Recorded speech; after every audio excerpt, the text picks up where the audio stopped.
Olá pessoal, tudo bem com vocês? Espero que sim. Vamos dar continuidade aos nossos estudos, né, de língua portuguesa. O nosso assunto de hoje, vocês estão vendo aí já na tela, né? Trovadorismo, tá? Tem uma figura aí, né, mostrando a flagelação de Cristo, que era aquele tempo lá da Idade Média, uma das igrejas lá da Europa, certo?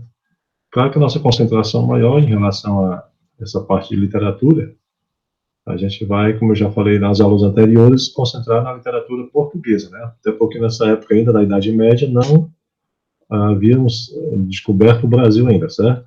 Então vamos dar uma olhadinha aí. Contexto histórico. A Idade Média teria se iniciado no século V, né? Terminado no século XV. A Idade Média pode também ser dividida em menores períodos.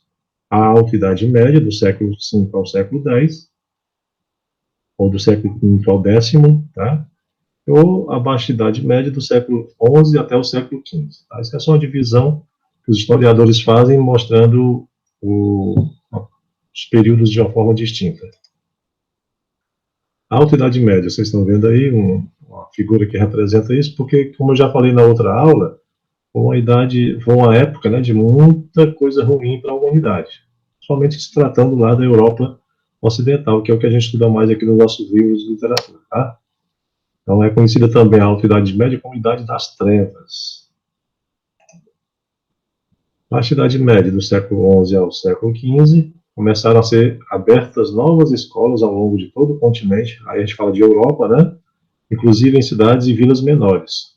Por volta de 1200, são fundadas as primeiras universidades. Paris, né, na França, Coimbra, em Portugal, Bolonha, na Itália, e Oxford, na Inglaterra. Certo? Por volta de 1100 depois de Cristo, no ano de 2100, percebeu-se uma revolução que combinou o renascimento urbano e comercial, ou seja, as cidades começaram a crescer novamente, e o comércio também desenvolveu bastante, ampliação das culturas e fronteiras agrícolas, os povos estavam trocando mais informações, mais cultura, mais negócios, mais comércio, tudo, mais tecnologia, tudo estava sendo maior divulgado entre os povos naquele período.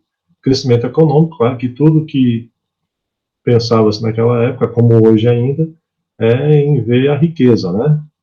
Seja do povo português daquela época, o povo italiano, o povo francês, não importava. Aí, o que eles queriam mesmo era ficar sendo aquele maior reino que pudesse até, se possível, dominar um ao outro. Um reino dominar um ao outro.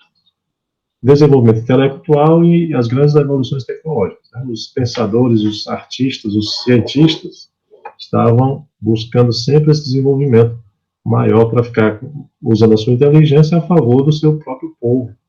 Tá? A sociedade feudal, como é que era dividida a sociedade naquela época? Eram basicamente essas três camadas aí, né? Ou quatro, se a gente contar com o rei. O rei, vocês estão vendo aqui, no topo da pirâmide social. Aqui nós temos o clero, né? Que é onde estavam os duques, condes, né? Padres e por aí vai. As freiras também, que faziam parte da igreja católica. Aqui a gente só fala de igreja católica nesse período, tá bom? Os cavalheiros, senhores, bispos e abades. Aqui são as pessoas da sociedade que tinham uma certa função, uma certa importância, mas não estavam, né, estavam sempre abaixo da igreja e da família real. E aqui a gente vê os soldados e os camponeses e os servos, os escravos. Tá? Aqui no texto fala o seguinte, eram três figuras basicamente, o padre, o cavaleiro e o camponês, são as três figuras essenciais da Idade Média em termos de organização social. Estas ordens equivaliam a três atividades distintas. Os que rezavam, né, naquela época, que era toda a composição da Igreja Católica, os que combatiam, que eram os soldados, que vinham de algumas classes do povo, alguns que, claro que naquela época só tinha um homem lutando nas guerras, né, e aí eles iam para lutar pelo reino, né, pelas fronteiras daquele povo. E a galera que trabalhava, que geralmente eram os escravos e os camponeses. Tá bom? Adiante. O clero. O clero era formado pelos sacerdotes, né? que era a camada mais importante. Só não era mais importante, claro, que a família real. Só que tinham uma relação muito próxima, e aí eles dois dominavam todo o resto da sociedade, né? Tanto o clero quanto a família real. Por que o clero tinha esse status? Porque lá, naquela época, acreditava-se que tinha o poder de se comunicar com Deus, né? Era essa a imagem que a Igreja Católica vendia, que ela tinha contato com Deus e vendia até a salvação das pessoas, né? Que as pessoas compravam documentos dizendo que estavam com a sua vaga no céu garantida. E muita gente caía na conversa. Os guerreiros eram os nobres, os aristocratas, os proprietários de terras, que combatiam os árabes, né? Aí aqui a gente já vê uma mudança de comportamento, que é buscar aumentar o território em luta com os árabes, que vocês sabem que a Arábia, né? Os árabes ficam em outro continente. E aí lá também tinha riquezas e o pessoal da Europa queria conquistar também. Estavam sempre em disputa um povo, né? O povo da Europa Ocidental contra os árabes para conseguir maior riqueza. Entre eles era comum a vassalagem, que se refletiu nas cantigas trovadorescas. Quando se fala aqui vassalagem, é que alguns desses nobres aristocratas proprietários de terra, eles tinham, claro, além dos seus soldados, que iam realmente para o campo de batalha, tinham também os seus escravos, para fazer tudo o que eles precisavam, né? Trabalho pesado. Os trabalhadores eram os responsáveis pelo cultivo da terra. Os servos submetiam-se à exploração de seu senhor, em troca de proteção em tempos difíceis. Por quê? Porque os trabalhadores, assim como hoje ainda, né, muita gente trabalha, se submete ao patrão, e o patrão, às vezes, dá um agradozinho, a pessoa já fica toda feliz. Nem sabe quanto está sendo explorada por aquele próprio patrão, né? Pensamento medieval. O que é que a sociedade das classes mais altas tinha como pensamento? Essa estrutura social se manteve assim por muito tempo, afinal se configurava por atender aos desejos de Deus. Olha o que é que eles vendiam de ideia, né? Era Deus queria aquilo, que uns mandassem e outros obedecessem. Então, para ajudar o homem a se salvar, a igreja passou a condenar o comércio que visava lucros, pois, segundo os ensinamentos da igreja, os bens materiais foram dados ao homem como meios para facilitar a sua salvação, e não para o seu enriquecimento. A finalidade do trabalho não era, portanto, o enriquecimento. Assim, cada um deveria ficar na posição em que se encontrava, e não desejar ser mais do que era ao nascer. Então, é só para a gente lembrar daquela pirâmide. O que ele quer dizer aqui nessas palavras para a gente é o seguinte: quem está lá embaixo continua lá embaixo, quem está lá em cima continua lá em cima. Não havia a possibilidade de que essa pirâmide social fosse alterada de posicionamento entre os seus componentes, tá? Era uma ideia que eles vendiam, e aí, quem não aceitasse, claro que teria o seu castigo, a sua pena.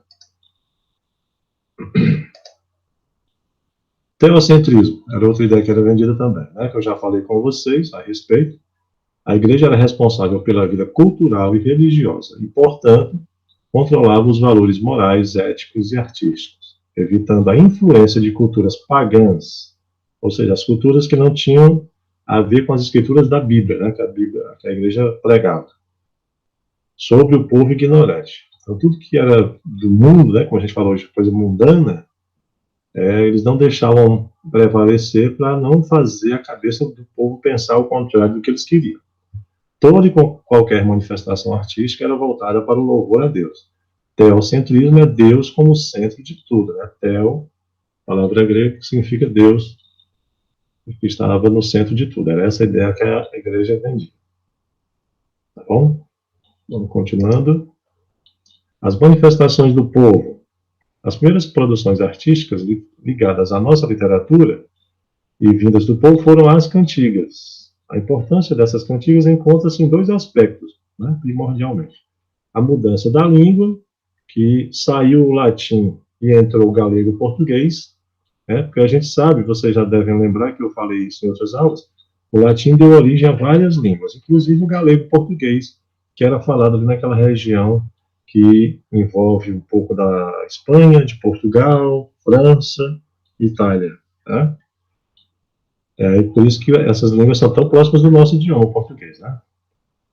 Então, tinha essa ideia aqui, começou a falar-se esse idioma um pouco fora do latim, e a mudança do assunto, né? Da liturgia católica, eles deixavam de fazer músicas, peças de teatro, que não fosse algo só religioso, né, voltado para mostrar a força da igreja, o que estava escrito na Bíblia, mas também para mostrar o dia a dia das pessoas. Trovadorismo em Portugal. Chegamos aonde mais nos interessa, né? Que é a literatura lá em Portugal, que deu origem à nossa. As primeiras cantigas trovadorescas escritas lusitanas datam do final do século XII, e são escritas em galego-português. Galego é porque vem da Galícia, viu, pessoal? A região ali na Espanha.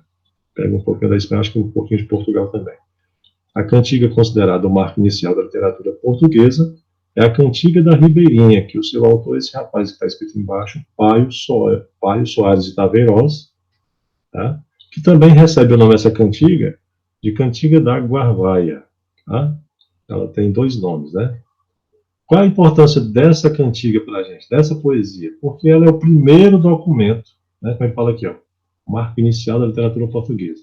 É o primeiro documento escrito numa língua mais próxima do nosso português que a gente tem hoje. Tá? Então é como se fosse esse documento aqui, o nascimento da língua portuguesa para o mundo. Tá bom? Aí a gente tem aqui, vocês estão vendo do lado esquerdo, ela na escrita daquela época, né? Lá do século que ela foi feita, século XII, por aí. E aqui ela está traduzida para o nosso português de hoje, certo? No mundo ninguém se assemelha a mim, enquanto a minha vida continuar como vai, porque morro por ti, e ai. Minha senhora de pele alva e faces rosadas, quereis que eu vos descreva, retrate, quando eu vos vi sem manto, sem roupa, né? Maldito dia me levantei, que não vos vi feia. Aqui o cara, claro, está fazendo uma declaração, né, para a mulher amada dele. Pai Soares Taveiroz, ele vai, claro, cantar e decantar a sua amada. Tá bom? Continuando aqui, ó. Aí as cantigas, a gente tem alguns exemplos de cantiga. Né? Esses 4 tipos aqui de baixo. A gente tem cantiga de amor e de amigo, que compõem as cantigas líricas. E nós temos as cantigas satíricas, que são de escárnio e de maldizer. Qual a diferença delas? Vamos ver a seguir. Lembrando que a cantiga aqui, pessoal, realmente é aquela música. A gente não tem as nossas músicas de hoje, são as músicas daquele tempo. Tá? As cantigas líricas. Estas cantigas tratavam de temas amorosos e das aventuras de cavaleiros em busca da honra e do amor de uma donzela. Normal, né? O que acontece ainda hoje. Sempre temos algum rapaz atrás de um amor de uma donzela e vice-versa. Né? Ai, flores do verde pinho, se sabedes novas do meu amigo, ai Deus e o é. Vamos ver, aí só um pequeno trecho, uma estrofezinha de uma das cantigas, né? Qual é a diferença básica entre cantiga de amigo e de amor, professores? Vocês estão vendo aí, logo abaixo. A de amigo. Primeiro vamos tentar trabalhar esse significado da palavra amigo aqui. Na época, pessoal, esse amigo significava o ser amado, a pessoa amada, o homem, o namorado, tá? Mas é chamado de amigo. Aí vocês estão vendo as diferenças, ó. Quando a cantiga era de amigo, quem é que falava? O eu lírico era feminino, era uma mulher que falava a cantiga, mesmo sendo composta por homens, né? Porque as mulheres mal tinham acesso à escrita naquele tempo e à leitura, né? Eram homens que escreviam, mas se fazendo passar por mulheres. Então o eu lírico era feminino, porque era a tradição daquele momento. Na cantiga de amor, aí não, já era o próprio homem que falava, né? O narrador, o personagem da poesia era masculino. Na de amigo, a fala era indireta, né, com o confidente. Por exemplo, é como se a mulher falasse com a amiga dela, contando do seu amor. Na de amor, o cara, ele já se declarava diretamente, né, com a sua amada. Então, vocês estão percebendo as diferenças, né? Presença de refrão, paralelismo de lei Chaplin. A gente vai já ver na sequência o que são esses termos aqui, tá? Só que nós temos eles presentes na cantiga de amigo e não temos na cantiga de amor. Paralelismo e lei Chaplin. Ok? Qual era o assunto que colocava na cantiga de amigo? O lamento da moça cujo amado está longe. Né? Ela ficava com saudades, com dúvidas se iria voltar, quando voltava. Geralmente aqui a saudade é porque ele tinha partido para quê, pessoal? Para a batalha, para a guerra, né? Então, o cavaleiro, ele ia lutar. Aí ela ficava naquela solidão, sozinha, pensando, conversando com a amiga a respeito do amado. Aqui no assunto da cantiga de amor, o sofrimento é por um amor não correspondido. Às vezes isso aqui era o que? Era um rapaz da sociedade mais baixa que se apaixonava por uma moça de classe mais alta. Né? Por isso que falei, ó, sofrimento por amor não correspondido. Ok?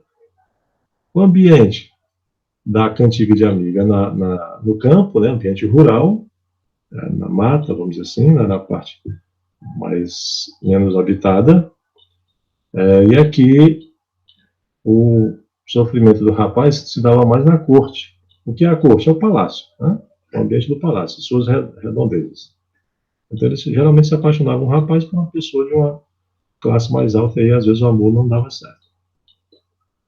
A linguagem, né, cantiga de amigo, era discreta e recatada, né, até porque era uma mulher que estava falando sobre o seu amor, e a mulher era muito vigiada naquele período, né, por muito tempo ela foi. E aqui na cantiga de amor, a linguagem já era mais ousada, mais conquistadora. O cara se declarava e já dava toda uma lábia, né, jogava o chaveco, o encantamento para ver se conquistava a mulher amada, certo? Aqui, aquilo que eu falava sobre os termos, né, paralelismo. O que é? É a repetição quase total de um verso. A alteração ocorre no final do verso repetido, mas mantém-se o ritmo e normalmente usam-se sinônimos dessa alteração. Ah, professor, quase que eu entendi, mas explica melhor. Vamos olhar aqui no poema que já dá para perceber. Ó. Quando ele diz que é a repetição quase total de um verso, está aqui, ó, o verso repetido. Se sabedes novas, se sabedes novas, se sabedes novas, 4 vezes. Então ele está aí com um paralelismo. Que é que muda só o final. Do meu amigo, do meu amado, do que. Né? Vai mudando aqui. Então, isso aqui é o chamado paralelismo, porque o início é igual e o final muda. Tá bom? E o que é o refrão, professor? É a repetição do mesmo verso ao final de cada estrofe. Olha aí, ó. Refrão, ai Deus e o é, ai Deus e o é, ai Deus e o é, ai Deus e o é. Tá bom? É o que igual às nossas músicas de hoje ainda, né? Tá bom? Então, entenderam aí? Paralelismo e refrão? Tá bem claro, né? O ai flores do verde, ó, muda o pinho para ramo, não é isso? Então, muita coisa que é paralelismo. Começa de uma forma igualzinha em várias estrofes e vai mudando logo na sequência. E o Le Chaprem? Le Chaprem é parecido, ó. Ao pé da letra, Le Chaprem significa deixa e pega de volta. Mas na poesia medieval é a estratégia de pegar o segundo verso de uma estrofe e repeti-lo em outra posição. O primeiro verso, na estrofe intercalada. Vamos ver aqui na prática. Ó, ai flores do verde pinho, se sabedes novas do meu amigo, ai Deus e o é. Ó, o se sabedes novas do meu amigo, ele está aqui no segundo verso. Certo, galera? Segundo verso. Aí aqui ele veio. Nessa terceira estrofe, ele veio para o primeiro verso. Então houve a troca de posição. Isso é o deixa-prem. É deixar, depois pegar de volta. Ó. Ele falou aqui na primeira estrofe, aí aqui ele repetiu ainda na segunda estrofe, mas aqui na terceira e na quarta ele coloca no primeiro verso. Né? Saiu do segundo para o primeiro verso. Isso é chamado Le Chaprem.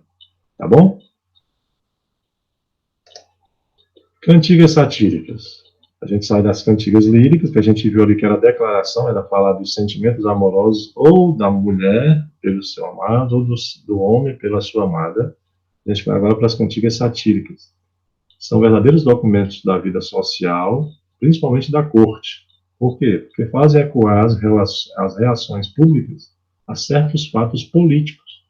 Revelam detalhes da vida íntima da aristocracia, dos trovadores e dos jograis, trazendo até nós os mexericos e os vícios ocultos da fidalguia medieval portuguesa. Ih, professor, tem tanta coisa que eu não sei nem o que é que você está falando. Eu acho que as palavras mais complicadas para você, eu já comecei algumas delas, né? Dá o significado. Corte é o palácio e suas redondezas, né? Aqui ele fala, ó, aristocracia eram as pessoas, assim, eram os mais próximos da família real, não era a família real, mas eram os condes, barões, né? Duques, a galera que tinha algum laço de sangue, né?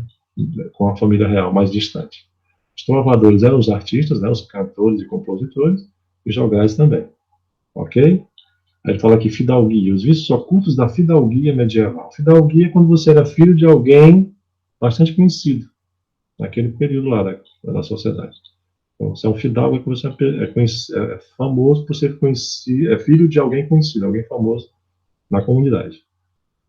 Com o tempo, as cantigas passaram a ser usadas para cantar gozações e maledicências. Vamos dar sequência que vocês vão entender. O registro histórico. As cantigas medievais portuguesas encontram-se reunidas em livros chamados cancioneiros, dos quais esses três aí são os maiores destaques, viu? Cancioneiro da Ajuda é um livrão com várias poesias de vários autores. Cancioneiro da Vaticana e o Cancioneiro da Biblioteca Nacional de Lisboa. Dizem que esses livros se encontram até hoje lá em Portugal, tá? Em algum palácio, algum museu lá português. Não me lembro agora onde que é, mas a gente pode ver depois isso, buscar essa informação, tá certo? E livro original, lá que os caras escreveram há séculos, né? Esse Dom Diniz, olha só quem é a figura. Foi o sexto rei de Portugal, final do século XIII, entre 1279 e 1325, e preocupou-se em reunir um cancioneiro suas próprias trovas e muitas outras produzidas por seus protegidos. Naquela época era comum a prática do mecenatismo, e Dom Diniz foi um destes grandes incentivadores da cultura. Ou seja, ele era aquele cara que gostava não só de fazer a cultura, mas de promover. Ele dava chance e oportunidade a outras pessoas que também quisessem compor suas poesias e divulgar. Ele fazia por onde isso acontecesse. Até porque era um rei também, né? Tinha todo esse poder. Quem eram os artistas daquela época? Ó, olha aqui os artistas. Parecem os de hoje? Parece, né? Se a gente vê aí a figura, parece que a gente está vendo uma banda, claro, que com os instrumentos diferentes do que a gente vê nos nossos tempos. Mas tá aí a galera. Ó, os trovadores. Poetas cultos que compõem a letra e a música. Ou seja, ele escrevia a letra e fazia a melodia das músicas, né? Os menestréis eram músicos poetas sedentários, pois viviam na casa de fidalgo. Aqueles caras que de vez em quando eles faziam alguma coisa. Sedentário é aquela pessoa que não faz quase nada na vida, vocês já sabem, né? Esse menestréio ele fazia, mas como vivia meio que na aba, ou seja, de favor na casa de alguém famoso, conhecido, de vez em quando é que ele trabalhava alguma coisa. Os jograis, cantores e tangedores ambulantes, geralmente de origem plebeia. Plebeia aqui você já sabe que é a galera que veio da pobreza, né? Eram artistas do povo. Aqueles que se apresentavam nas feiras, né? Nas festas mais abertas, assim, fora do palácio. Os segréis eram os trovadores profissionais, geralmente fidalgos desqualificados, né? Filhos de pessoas mais sem muito cartaz, que iam de corte em corte, ou seja, de palácio em palácio, na companhia de um jogral, para se apresentar, claro, né? E a jograleza e a soldadeira eram as moças que acompanhavam tocando pandeiro e dançando. Né? Tínhamos algumas meninas, né? Algumas moças que faziam acompanhar os artistas nas suas apresentações, até para ficar bem mais legal, né?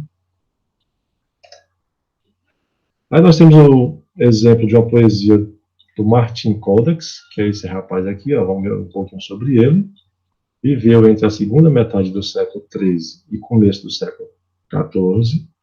Não há muitos dados sobre a identidade desse rapaz, desse artista aqui, Martin Codex. Mas ele deixou essa poesia e várias outras, tá? Já vai ver outra aqui na sequência. Essa aqui é até mais famosa do que aquela outra. Que ele fala, ondas do mar de Vigo. Vigo é, claro, um mar que banha ali a região de Portugal, certo? Ele vai falando aqui, se vistes meu amigo, e ai Deus se verá cedo. Então aqui a gente lembra aquilo que eu falei agora há pouco, a moça vai falando com o mar, né? Ela tem um confidente, esse confidente às vezes é até alguma coisa da natureza, né? Não necessariamente uma outra pessoa. Ela fala com as ondas do mar, perguntando pelo namorado, meu amigo, se vistes ele, né? Onde será que foi?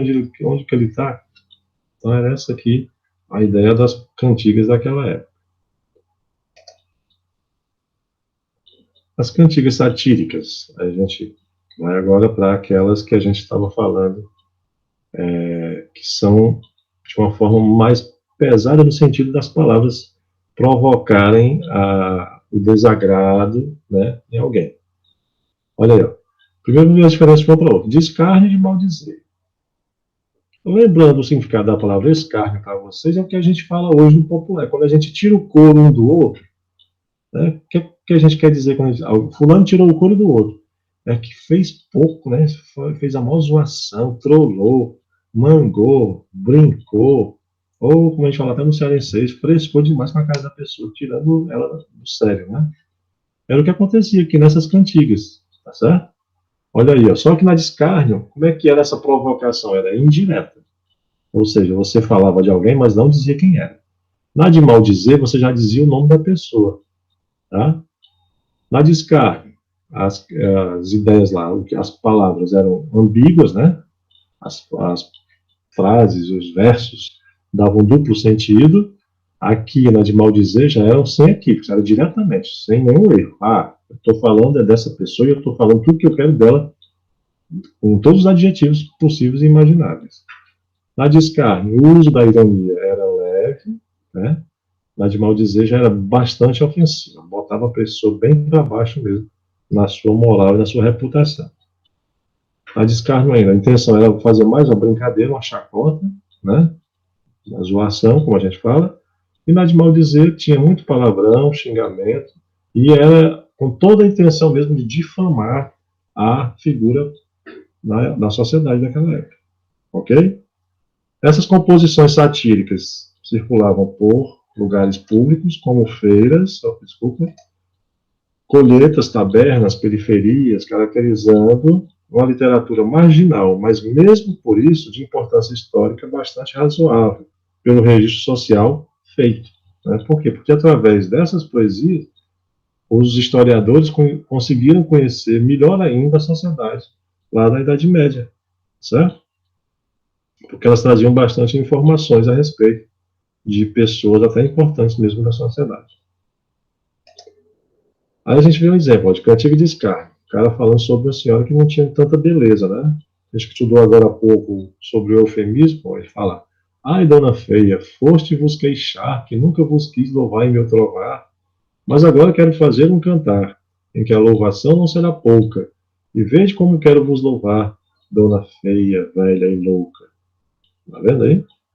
Pega bem pesado, né? Vai, só não diz quem é a pessoa. Se Dona Fia que não é o nome da mulher, mas é uma mulher que ele já, claro, declara sem nenhuma expressão de beleza. O autor aí a gente está vendo que é o João Garcia de Guilharte. Né? Aqui é uma cantiga de maldizer. Conheceis uma donzela, por quem trovei aqui um dia, chamei Dona Berinjela. Nunca tamanha porfia, vi nem mais disparatada. Agora que está casada, chamam-lhe Dona Maria. E assim vai. Né? Ele fazendo pouco, o autor aqui é o Dom Afonso Sanches, de uma senhora lá, que ele conheceu donzela, mas que casou-se, não foi com ele, eu acho que ele estava bem com recalque, como a gente fala, né? Aqui continua a história de uma outra cantiga de maldizer, só que aqui é o autor Afonso Yanes de Coton. Tá? Vou passando adiante aqui, para depois, se vocês quiserem, vocês leem com maior atenção. A herança cultural. Existem ecos dessa tradição medieval em diversas culturas, principalmente na composição musical. Diversos compositores trazem marcas dessas estruturas em suas canções até hoje, tanto quanto a intenção, ou quanto a elementos de construção paralelística, certo? Ele quer dizer o seguinte, que o que os caras escreviam naquela época, na Idade Média, 8, 9 séculos passados, hoje ainda os nossos compositores, nossos artistas, fazem algo parecido. Repetem começo de verso, né, fazem um lei-chaprém, fazem um paralelismo. Tudo isso está na escrita de hoje ainda. Não só dos poetas, como dos compositores de música mesmo. A cultura brasileira, por exemplo, preserva essa tradição na voz dos repentistas e na literatura de cordel. Né? Nossa literatura de cordel, que a gente que é do Nordeste sabe, conhece tão bem. As cantigas de roda infantis são heranças dessas manifestações populares medievais, ainda que tenham chegado até os dias de hoje, com transformações vocabulares e rítmicas. Ou seja, está querendo só dizer que as nossas cantigas de criança, quando a gente brincava, quando era criança, ou vocês são há pouco tempo, né? São adolescentes, há pouco tempo brincavam, são herança desse período da humanidade, né? Lá da Idade Média, as cantigas medievais. Aqui eles colocaram as figuras para a gente comparar, os artistas aqui do lado esquerdo daquele período, né, da Idade Média, com os de hoje. Não tem muita diferença, né? Uma dupla aqui, e aqui outra dupla, aqui um trio e aqui outro trio, mostrando para a gente bem a quase semelhança, quase identidade parecida demais, né, com o que era e o que é hoje. Aqui vocês estão vendo, ó, relaciona as cantigas de amor. Aqui é uma música do Chico Buarque, né, esse rapaz aqui, da figura, da foto, compositor brasileiro, cantor e compositor, que ele quer mostrar para vocês que vários desses versos aqui, esses que estão em rosa, né, acho que essa cor é rosa, meu vinho, meu grená, são muito parecidas com as cantigas lá da Idade Média. Tá? Eu era o herói, eu enfrentava os batalhões, eu era o rei, princesa que eu fiz coroar. Não lembra a cantiga de amor, né? Não lembra, tá certo? Aqui o Caetano Veloso, né, que é o cantor e compositor que vocês devem conhecer. Também temos versos aqui que lembram a coita, né, que é o homem, um amor assim, meu homem daria. Você pensa que eu tenho tudo e o vazio me deixa. Também um exemplo de cantiga de amor, né? O homem se declarando aqui, o amor assim delicado você pega e despreza, por aí vai. Tá certo? Aqui nós temos outro exemplo de cantiga de maldizer, ó, falando sobre a Dona Gigi. Sinceramente, eu não conheço esses artistas aqui, tá? Mas está como exemplo aí, ele falando bem mal de uma tal Dona Gigi. Vai falando do monstro, tá, coitado? Todos os defeitos, olha, ó, banguela, orelhuda, unha encravada, um monte de coisa. Dá até pena da coitada, a Dona Gigi. Então é cantiga de maldizer. E aqui já é falando da própria avó, essa MC Carol Bombeira, que talvez algum de vocês conheça, eu não conheço, também falando um pouco mal da própria avó. Tá certo? Aí ele fala aqui, ó, nesse quadrinho embaixo. Preste atenção e responda. Esta manifestação de fã que aproxima-se de cantiga de descarga de maldizer, vocês acham que sim, não? E por que sim ou por que não? Tá? E aqui alguns filmes que a gente indica para vocês assistirem, que representa bem esse tempo, né? Você tem aí o Robin Hood, com o Kevin Costner, tem o Shakespeare apaixonado com a Gwyneth Paltrow, tem o Sean Connery com o Primeiro Cavaleiro, o Richard Gere, né? Que aqui é o Rei Arthur e a Távola Redonda, e Coração de Cavaleiro. São filmes que representam aquela época da Idade Média que vão colocar vocês mais próximos ainda do que a gente está estudando. Tá certo? Ok, pessoal. Então era isso. Quero agradecer aí a participação, a audiência de vocês. E já vou preparar a tarefinha sobre esse nosso conteúdo. Espero que vocês vejam, aprendam e, se mesmo assim tiver dúvida, me procurem, tá? A respeito de qualquer coisa aí que a gente expôs nessa nossa aula. Um abraço, saúde e paz para todos vocês. Até a próxima.